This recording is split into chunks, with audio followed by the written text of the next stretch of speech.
Tiba-tiba kok kayaknya ada bayangan gitu berdiri di pojokan. Jadi kayak ada siluet kayak bayangan gitu di pojokan kamar.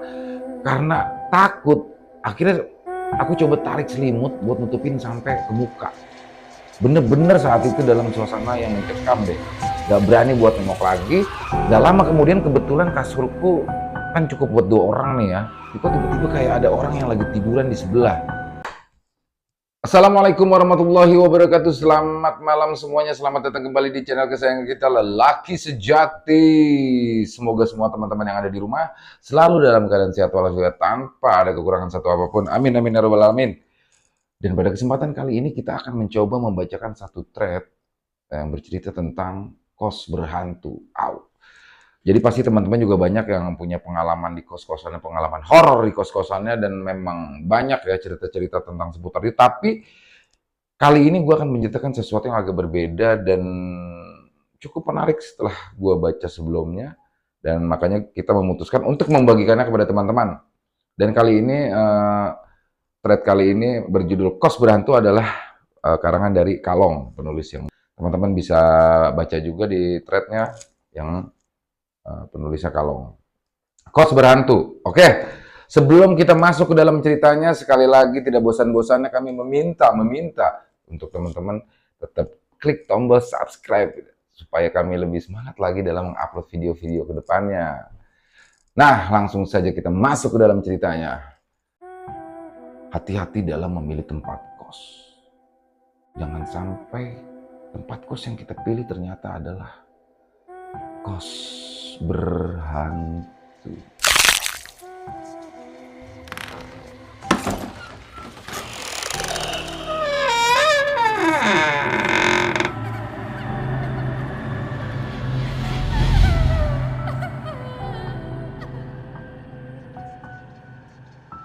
Kenalkan, aku Sekar. Ini adalah pengalamanku ketika aku ngekos di daerah Jogja, tepatnya di Jalan Kaliurang. Di belakang kampus kilometer 14. Sebenarnya rumahku juga di Jogja, tapi bagian selatan pojok. Jadi aku memutuskan untuk ngekos saja di dekat kampus ya, hitung-hitung irit biaya dan tenaga. Capek juga kalau harus pulang pergi Sleman Pucuk sampai Bantul Pucuk. Paling tidak sekitar 1,5 jam perjalanan. Oh iya, jadi ini aku ini pindahan kos. Kos pertama itu lama-lama kalau aku pikir mahal juga lah ya. Terus aku niatin untuk pindah saja, mencoba mencari yang agak murah. Nah, kejadian ini aku alami bersama satu temanku yang juga satu kos, namanya Fitri. Kami sama-sama orang Bantul. Awalnya aku bingung mau cari kos di mana, tapi setelah ada rekomendasi dari teman, akhirnya aku ambil tuh kos-kosan dengan pertimbangan harganya yang murah tadi. Ibarat kata dulu kan masih ya milih-milih lah ya harga murah. Ada tapinya nih, kosan ini nggak pas di belakang kampus persis, tapi agak ke belakang. Ya sekitar 15 menitan lah ada jarak kampusnya ke kos. Oke, pada akhirnya barang-barang aku kemasi dan berangkat menuju kos baru. Dan di kos baru ini aku kenal dengan seseorang yang bernama Fitri, sama-sama satu kampus, tapi beda jurusan. Sekitar jam 3 sore, akhirnya aku sampai di kos murah ini. Kos ini ada 6 kamar, saling berhadapan dengan kamar mandi di luar. Kamar mandinya di luar ya. Nah kebetulan pemilik kos ini ibu-ibu dengan satu anak. Ada 2 bangunan. Satu bangunan yang ditempati pemilik kos dan satu lagi bangunan untuk kos mahasiswa. Dan faktanya kos ini berada di pinggir jalan kampung tapi masih jarang rumah warga. Keluar kos langsung jalan. Dan seberangnya itu, di seberang jalan kosan itu kebun. Bayangin ya, dari utara sampai selatan kira-kira 300 meteran lah kalau nggak salah itu. Seberangnya kebun dan rumahnya itu cuma deretan kos ini. Nah fakta menariknya lagi, di belakang ada kamar mandi tua yang satu paket dengan sumur. Nah setelah semua barang sudah aku masukin, aku pun berniat mau muterin kos ini untuk lihat-lihat. Kebetulan di bangunan ini kalau dari luar tuh masih acian semen gitu ya, tapi dalamnya udah full dicat. Setelah sampai belakang kos, aku baru tahu kalau di belakang tuh ada kamar mandi dan sumur tua sama pohon bambu yang agak-agak rimbun ya. Pokoknya bikin merinding deh kalau lihat. Nah, singkat cerita, malam itu aku kenalan sama Fitri. Dia kamarnya tuh pas di depan gue persis, buat ngilangin rasa bosan dan suntuk juga. Kita ngobrol-ngobrol tuh ngalor ngidul. Ternyata dia tetanggaan dan masih satu kecamatan. Akhirnya kita berkenalan dan ternyata kita jadi satu kampus yang tapi berbeda jurusan. Dan tanpa terasa saat itu sudah jam 12. Akhirnya ya pun balik ke kamar. Nah inilah teror pertamaku. Jadi saat itu ketika aku sedang rebahan di kamar sambil masih mainan handphone, tiba-tiba aku tuh ngerasa kayak ada yang ngetuk pintu kamar. Tok tok tok, tok tok tok. Siapa? Tapi nggak ada jawaban dari luar. Nah, pas aku tunggu lagi ada yang ngetuk lagi nih. Aku langsung bangun dan buka pintu kamar. Kosong, nggak ada sama sekali. Terus buat mastiin aja sebenarnya aku mencoba memanggil si Fitri. Fitri. Saat itu Fitri juga nggak nyaut. Nah mungkin inilah kesialan buatku saat itu ya. Jadi pas aku di dalam kamar, terus aku matiin lampu, niatnya lagi itu mau langsung tidur aja. Tiba-tiba kok kayaknya ada bayangan gitu berdiri di pojokan. Jadi kayak ada siluet kayak bayangan gitu di pojokan kamar. Karena takut, akhirnya aku coba tarik selimut buat nutupin sampai ke muka. Bener-bener saat itu dalam suasana yang mencekam deh. Gak berani buat nengok lagi. Gak lama kemudian kebetulan kasurku kan cukup buat 2 orang nih ya. Kok tiba-tiba kayak ada orang yang lagi tiduran di sebelah. Jadi teman-teman pernah gak sih ngerasain ada orang yang lagi tiduran di sebelah? Jadi gini gambarannya. Kalau misalkan kita lagi tiduran di kasur, terus lu ngerasa tuh di sebelah kayak ada orang yang lagi duduk. Habis itu dia tiduran, ikut tiduran. Paham ya? Pasti paham. Dan pasti ngerasa kan kalau kayak gitu. Pokoknya seperti itulah kira-kira ya. Campur aduk perasaan pokoknya antara takut, was-was jadi satu sampai akhirnya aku mikir apa gue lupa ngunci pintu gitu. Tapi kayaknya enggak. Kayaknya aku sudah kunci deh. Lama banget tuh sambil tutupan selimut sampai saat itu keringat mulai mengucur. Nah saat itu untungnya ingat masih megang handphone. Langsung lah mencoba menelpon si Fitri. Lama banget nggak diangkat saat itu. Terus coba ini. Saat itu coba buka YouTube untuk dengerin murotal. Dia niatnya untuk mengusir lah ya. Kencengin full, volume full. Nah sekitar 20 menitan kalau nggak salah kurang lebih. Murotalnya sampai ngerasa di sebelah tuh kayak udah nggak ada orang lagi. Jadi pas lagi tidur gitu di sebelah, wah kayaknya udah ngerasa nggak ada orang. Akhirnya saat itu aku coba buka selimut. Dan bener aja nggak ada apa-apa. Tapi di sudut kamar, di pojok kamar nih kayak masih ada yang merhatiin gitu. Sampai kayak apa sih, lu kayak ada siluet di ujung kamar lu kayak siluet orang gitu. Tapi padahal nggak ada. Entah itu halusinasi atau apa nggak ngerti. Nah akhirnya sampai dengan azan subuh berkumandang. Jadi saat itu aku baru bisa tidur. Selama ngekos di sini gangguan yang dialami hanya di awal itu saja. Sampai akhirnya masuk 1 minggu kemudian, tepatnya di sore hari. Sepulang dari kuliah, saat itu aku langsung balik ke kosan. Biasanya aku nongkrong dulu, tapi karena akses jalannya kos agak seram, jadi nggak memungkinkan gue berani pulang malam-malam. Nah sesampainya di kos, udah mandi, aku mau keluar nih buat cari makan.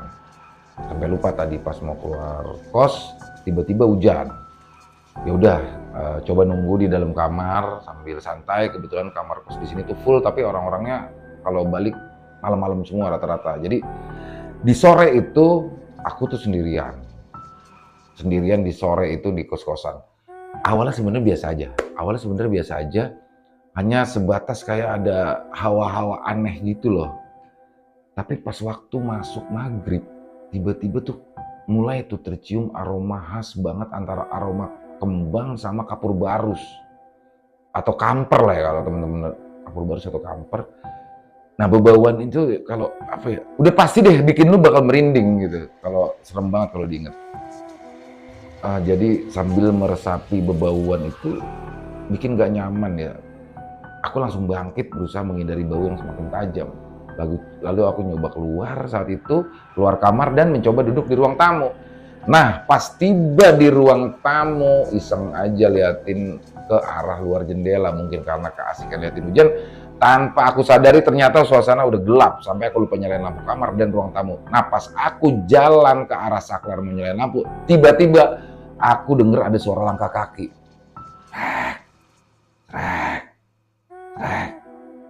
Itu suara nggak cuma sekali dua kali doang, tapi berulang-ulang sampai kayak menerka-nerka, siapa sih? Siapa sih? Diem, coba nungguin. Akhirnya nggak kedengeran lagi tuh suara derap langkah. Nah pas saat itu sampai nih di saklar, kita pencet nih, aku pencet, ceklek, langsung ruang tamu terang benderang dan di situ satu pemandangan horor terlihat. Tiba-tiba aku lihat kayak ada jejak kaki kotor karena tanah. Nah jejaknya itu masuk ke belakang. Aku sampai mikir, sejak kapan ada orang masuk? Padahal aku dari tadi di ruang tamu sendirian. Logikanya kalau ada orang masuk, pastilah akan ngelewatin ruang tamu. Dan di sini aku nggak sadar kalau sampai ada orang masuk.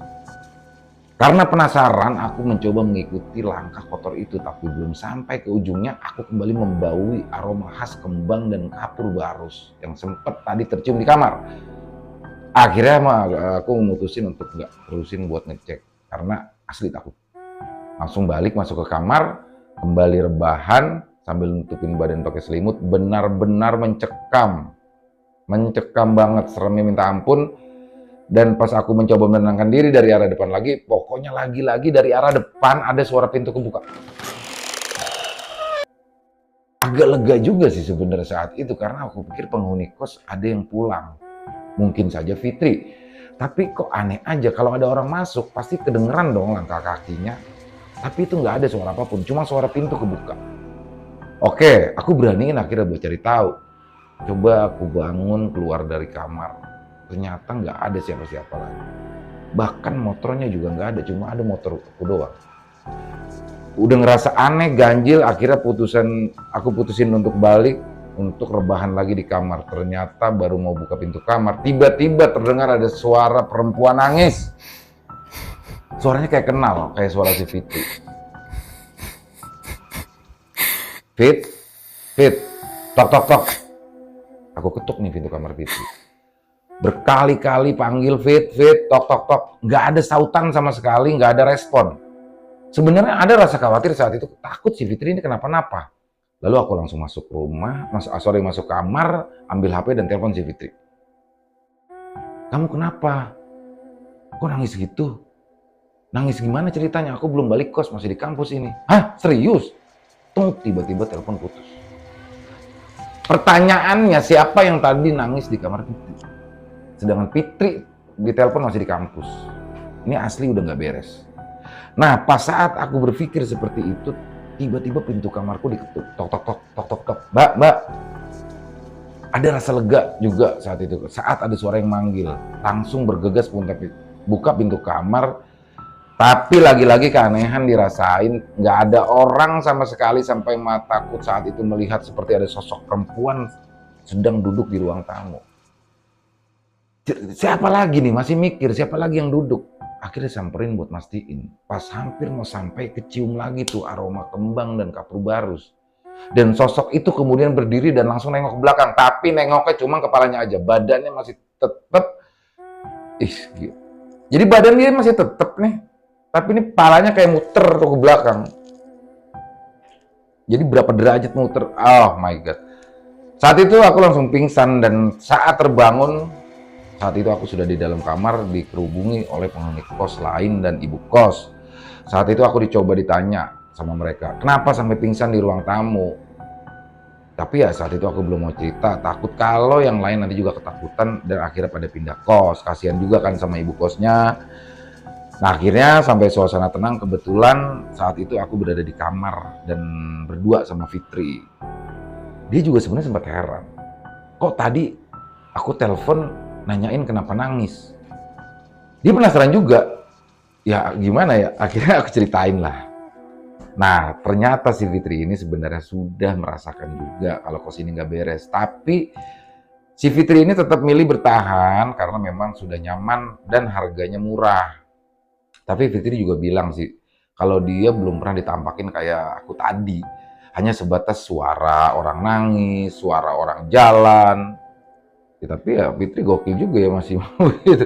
Nah puncaknya adalah ketika 1 minggu dari kejadian itu. Memang setelah itu aku sih nggak diganggu banget ya. Sampai di malam itu Kurang lebih tepatnya setelah aku diantar pulang sama pacarku sekitar jam 10 malam. Penghuni kos saat itu juga udah lengkap lah ya.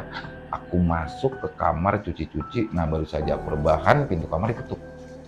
Ketuk lagi nih. Siapa? Nggak ada sautan. Diketuk lagi. Ya udah bangkit dari tempat tidur, coba buka pintu, ternyata pacarku datang lagi saat itu. Aku pikir ada yang ketinggalan atau apa ya. Terus dia langsung nyelonong masuk gitu aja. Tapi anehnya dari raut wajahnya kok kayak beda, kayak pucat. Bau parfumnya pun beda. Perasaan nggak gini deh bau parfumnya. Jadi pernah nyoba parfum yang baunya kayak kemenyan nggak? Pokoknya semacam itulah ya. Terus pas di dalam kamar aku coba ngobrol sama cowok. Di luar saja ngobrolnya, kalau di dalam nanti ibuku semarah. Jadi memang ada larangan untuk cowok bawa masuk ya ke dalam kamar. Dia diem aja tuh saat itu, nggak jawab apa-apa. Malah saat itu dia menatap dengan aneh, liatin dari atas sampai bawah, kayak gimana ya, kayak orang kayak musang gitu muka sange. Jadi ya pokoknya gitulah ya. Dia langsung berdiri terus dorong pelan-pelan sampai mentok tembok. Langsung disosor, cipokan. Saat itu ngerasa aneh sih, ngerasa aneh sama bau badan dan hembusan nafasnya itu aneh banget, nggak seperti biasanya. Kayak apa ya, kayak ada bau busuk campur sama parfum menyan tuh berkolaborasi. Nah saat itu untungnya ada Fitri lagi nih yang bisa nyadarin, kalau enggak aduh nggak tahu deh, dicipok sama setan. Jadi Fitri saat itu manggil aku, Sekar, Sekar. Dan saat itu sosok yang menyerupai pacarku langsung hilang. Langsung deh saat itu aku lari dan nemuin Fitri lagi duduk di ruang tamu sambil ngos-ngosan gitu. Fit, kenapa Fit? Dia juga heran melihat aku yang ngos-ngosan. Terus aku bilang gini, aku tidur di kamarmu aja deh Fit. Takutnya asli malam ini takut. Akhirnya Fitri mengiyakan dan malam itu aku pun tidur di kamar Fitri. Dan ternyata gangguan itu belum berakhir. Kali ini malah Fitri juga ikut kena ganggu. Jadi ceritanya pas waktu di kamar sama Fitri, kita kayak denger suara orang lagi ngobrol di ruang tamu. Suaranya dua laki-laki, tapi ngobrol itu kayak orang menggumam jadi nggak jelas. Sampai kita akhirnya keluar buat mastiin nih. Nah pas sampai ruang tamu nggak ada orang sama sekali, bener-bener kosong. Dan pas kita mau balik lagi ke kamar, dari ujung belakang pintu kamar mandi buka tutup sendiri tuh. Jadi pintu kamar mandi kayak ketutup, kebuka sendiri. Kayak ada yang lagi mainin, otomatis aku saat itu sama Fitri itu buru-buru masuk kamar, ngunci pintu dan mencoba tidur. Nah belum sempat kita tidur beneran, kita masih dalam keadaan ketakutan. Lagi-lagi suara orang menangis kedengeran dari luar. Pokoknya banyak banget gangguannya malam itu.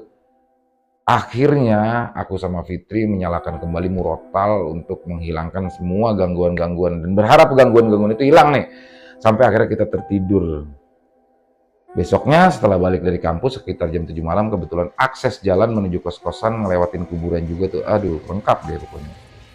Nah pas ngelewatin kuburan juga sebelumnya masuk gang ke arah kos, di situ ada pertigaan dan ada juga pos ronda nih. Sepi, belum ada bapak-bapak nongkrong ronda. Setelah ngelewatin pos ronda, jalannya lurus ke selatan yang di sebelah kanan kiri kebun. Maju sedikit baru ada rumah. Di sisi kanan jalan dan di sisi kiri jalan masih banyak pohon kebun gitu lah ya. Pas jalan gitu, tuh lampu motorku kayak nyorot, menerangi gitu sosok perempuan yang sedang berdiri di sebelah kiri jalan. Ah udah, nggak mau liatin nih, fokus ke depan, udah males deh. Nah tepat beberapa meter sebelumnya lampu motor tiba-tiba mati. Tetep aku nggak mau ngeliat ke kiri. Setelah sampai di deket kos, lampu motor tiba-tiba nyala lagi. Oh udah, langsung masuk, parkirin motor. Pas mau nutup gerbang parkiran, refleks nih mataku mencoba melihat ke depan rumah. Dan betapa terkejutnya aku melihat perempuan tadi ada di depan gerbang. Dan wanita itu adalah wanita yang sebelumnya ganggu pas di ruang tamu. Ingat kan di ruang tamu dia duduk. Buru-buru aku refleks nutup pintu gerbangnya. Deng! Membuat Fitri yang ada di dalam kamar bertanya, Kar, kenapa Kar? Terus aku jawab, nggak apa-apa Fit. Reset. Tapi Fitri nggak jawab lagi. Mendadak suasana jadi hening. Ya, sepi gitu. Terus aku coba masuk kamar dan saat itu juga ada pesan masuk dari Fitri. Kar, aku nggak balik ke kos, aku nginep di kos teman, aku takut semalam ada yang dirayangin. Dek! Saat itu juga gemeter. Terkejut juga sama pesan yang diberikan sama Fitri. Jadi tadi siapa? Ketakutan banget, akhirnya udah buang-buang waktu. Keluar dulu, nyari warung bubur ijo. bubur hijau atau bubur kacang hijau yang ada di pinggir jalan besar, sekedar nenangin diri dan minta tolong sama teman. Jadi malam itu aku mencoba menginap di kos teman. Dan apa ya, banyak lah ya, kayak lagi nyuci piring tiba-tiba ada yang noel, pas di kamar mandi dari atas pelapon tiba-tiba ada rambut panjang keluar, kemudian sosok di kamarku itu muncul lagi tapi dengan bentuk kayak genderuwo, sampai pernah suatu saat kayak mau diperkosa sama sosok yang menyerupai pacar itu. Jadi udah banyak banget, udah bisa banyak banget, sampai akhirnya aku memutuskan untuk pindah kos. Dan alhamdulillah sampai saat ini tidak ada lagi gangguan di tempat kosku yang baru. Nah itu tadi teman-teman kisah yang diceritakan oleh Sekar. Jadi semoga bisa menghibur. Jadi buat teman-teman yang mungkin masih kuliah atau kerja atau gimana, untuk memilih kos jangan hanya terpancing dengan harga murah, tapi paling nggak lu tanya-tanya dulu sekitar atau tanya-tanya teman yang pernah ada di sana bagaimana histori sejarahnya dari kos-kosan tersebut. Dan kalau lo emang udah ngerasa nggak nyaman, udah mendingan cabut deh, sebulan gue cabut deh. Jangan karena alasan murah tapi akhirnya kan lu nggak nyaman, lu nggak tenang, nggak bisa istirahat, atau bahkan ada efek yang lebih buruk lagi. Jadi lebih hati-hati aja buat teman-teman, dan jangan lupa terus berdoa, ibadahnya dikuatin, insya Allah nggak ada yang ganggu. Ya, sampai di sini dulu perjumpaan kita. Buat yang nggak sependapat, silakan bisa tulis di kolom komentar. Kali lagi kami mohon maaf apabila ada kesalahan dalam berkata-kata, dan kami masih terus belajar, mudah-mudahan kedepannya lebih baik sehingga bisa memberikan sesuatu yang lebih baik kepada teman-teman dan bisa menghibur teman-teman semua para pencinta horor. Sampai jumpa lagi di konten-konten kami selanjutnya, masih bersama Lelaki Sejati. Ciao.